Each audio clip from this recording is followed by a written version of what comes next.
దీని importance only పెళ్ళైన వాళ్ళకే తెలుస్తుంది అనుకుంటా. స్లీప్ డివోర్స్ అంటే ఇద్దరు పార్ట్నర్స్ సెపరేట్ గా పడుకోవడం అనమాట. 2 separate beds or 2 separate rooms అట్లా.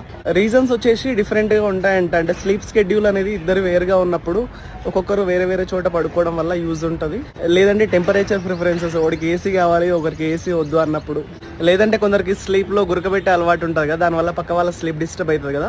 ఇట్లా డిఫరెంట్ రీజన్స్ ఏదైనా ఉండనులే కానీ ఇట్లా సెపరేట్ గా పడుకోవడం వల్ల రిలేషన్ బెటర్ అవుతుంది అంట కొందరికి.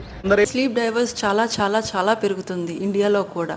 So snoring is one of the most common cause. నా దగ్గర స్నోరింగ్ కోసం వస్తున్న వాళ్ళు మోస్ట్ ఆఫ్ ద పీపుల్ ఇదే చెప్తున్నారు, స్లీప్ డైవర్సే ఫాలో అవుతున్నారు అండ్ రిలేషన్షిప్ బెటర్ అవుతుంది, కాదని చెప్పను.